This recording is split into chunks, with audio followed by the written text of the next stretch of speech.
Boy, oh, what a fucking... Oh, that was a crazy day. Okay.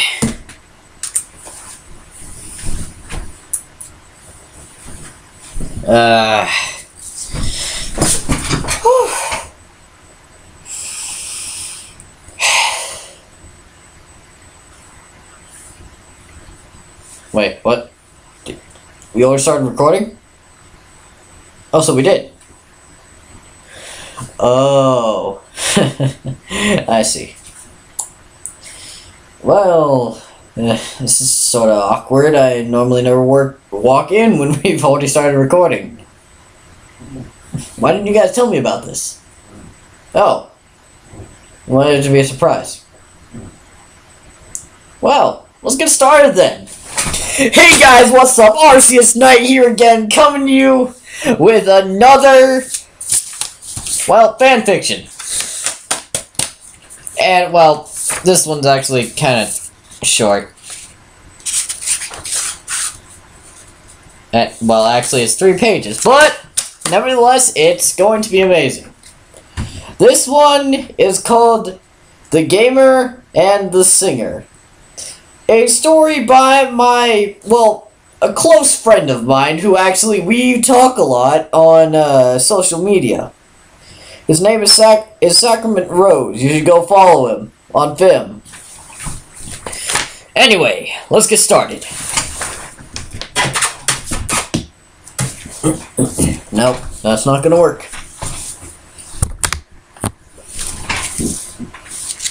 The Gamer and the Singer by Sacrament Rose.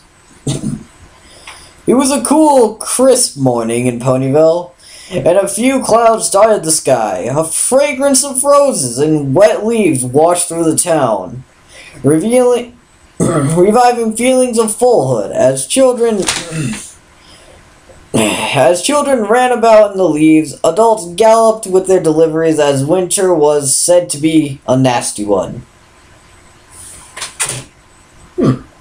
That's odd, I'm reading a winter fanfic in summer.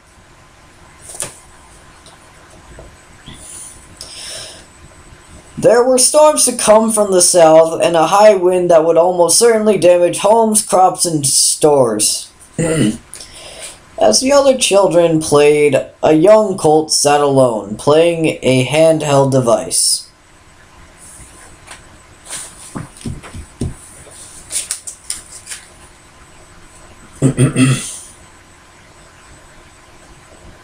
He had to beat his high score, but with only 1 point left to go, he died. Frustrated, he dropped it on the table, thinking about what he was going to do. He heard a noise from behind him, and when he turned around, a ball hit him straight in the face. Ow, what the... You. Diamond Tiara and Silver Spoon ran over to where the ball hit him, and they smirked. Diamond stepped up to him and put her best naughty mischief face. Aw, poor Button, hit with a ball to the face. Stupid blank flank. You want to get some? Too bad, loser. This just in. Diamond Tiara has no soul. Millions of bronies left unsurprised. She rammed him with her flank, sending him onto the ground. The 2 boys giggled and were about to head away when Sweetie Belle came towards them. Seeing Button mash on the ground with the 2 oppressors nearby, she had a pretty good idea about what had happened. Anger steamed in her, but she wouldn't risk detention to get back at them.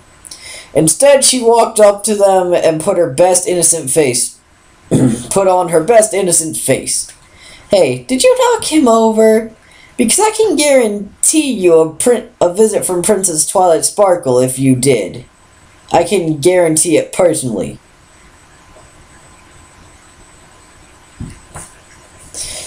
Diamond and Silver had looks of horrors on their faces, and they started shaking a little. Sweetie smirked, knowing they wouldn't dare mess around where Twilight was involved. Diamond squeaked and ran, and Silver followed. Screaming, Silver followed, screaming. Sweetie couldn't help but laugh and pulled Button to his feet. Hey, Button, are you okay? He brushed himself off, smiling. Yeah, they're just a bunch of friggin' idiots trying.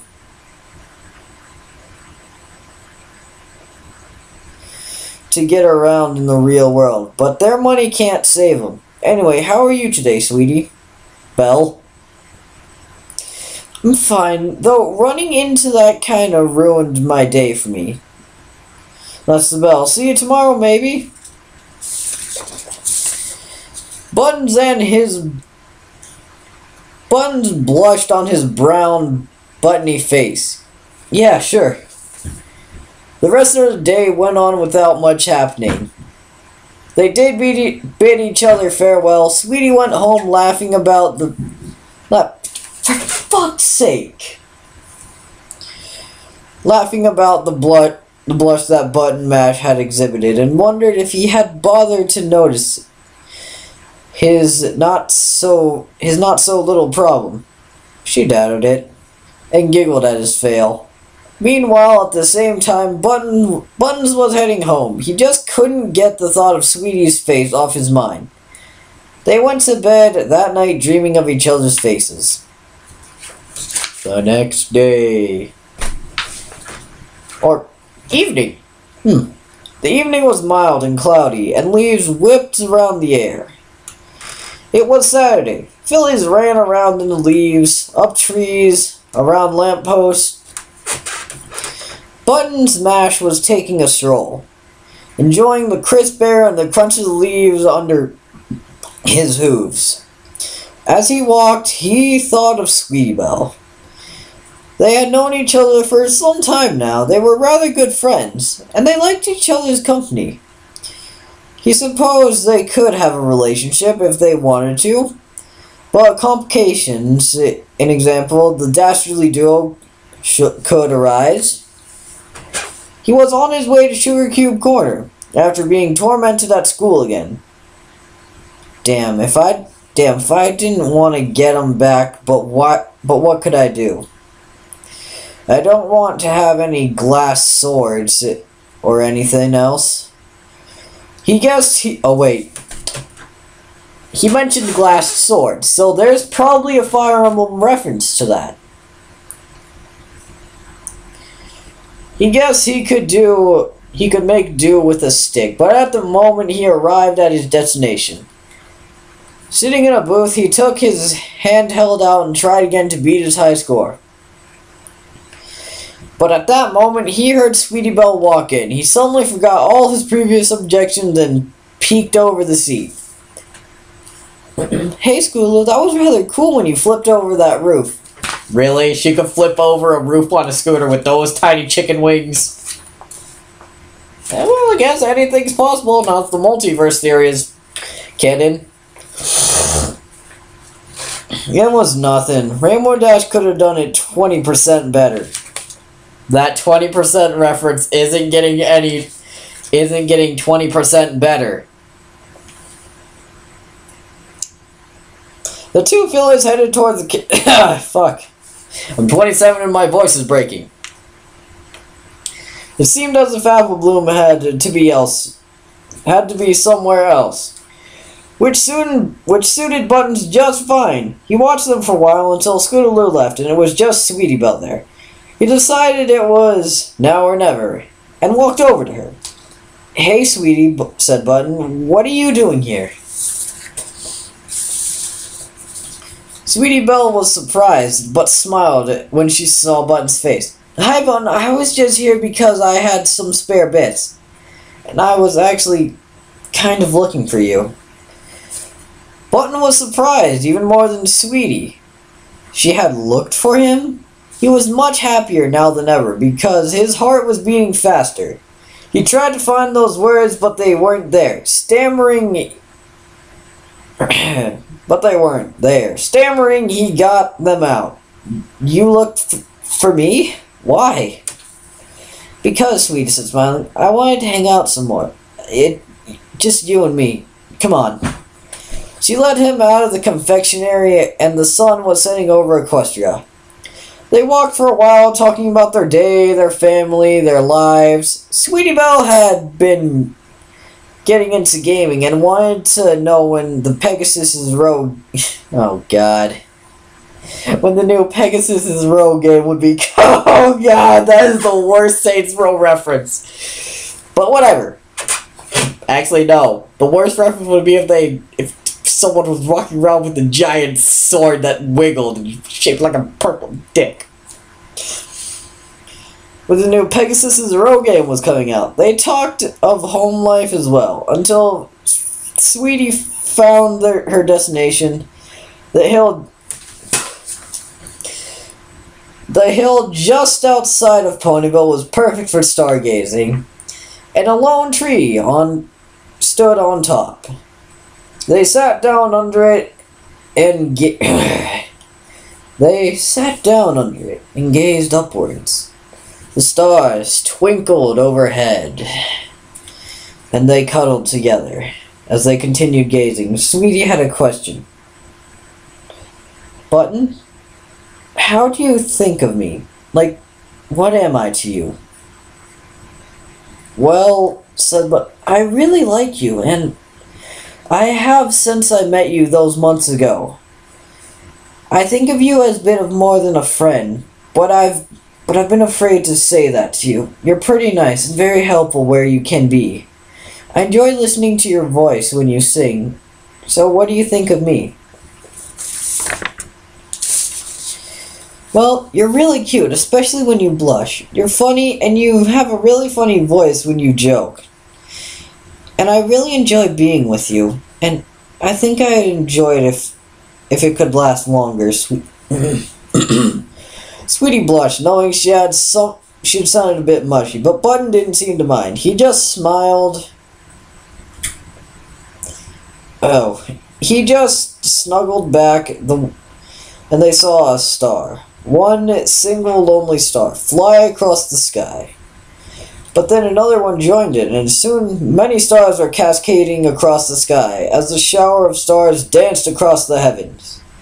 Sweetie decided it was now or never, and after praying for no regrets to Celestia, she readied herself for a pivotal moment. She kissed Button's lips. He was shocked, but soon accepted it, and kissed back. As they did this, the stars danced, the night went silent, save the breath of two lovers. They snuggled up together and the night wind sang, and they sang. The gamer and the singer knew. On this night, a new love was sparked.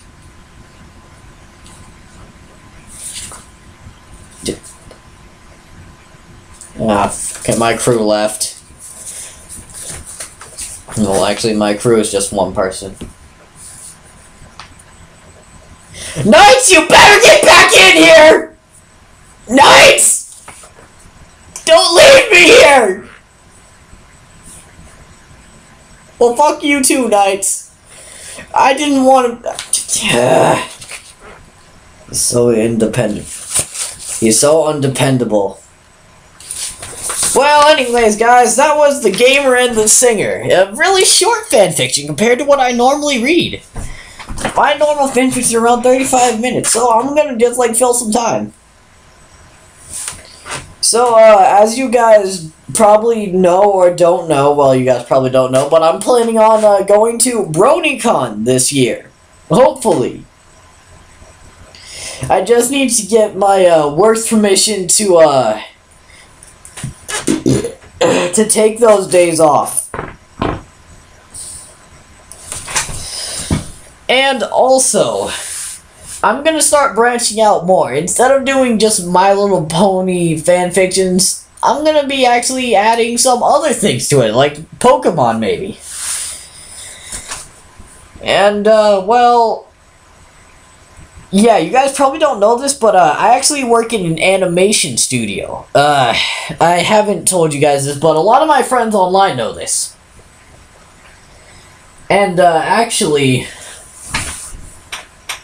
That Twilight over there, she's the one that actually watches me during my sleep. She's like on my dresser just staring at me and be like, don't worry, I'll be here when you wake up. But anyway, enough about that. Anyway, hope you guys enjoyed this fan fiction that I found. Also, go check out my friend Sacrament Go check out Sacrament Rose on fanfiction because he is an amazing writer.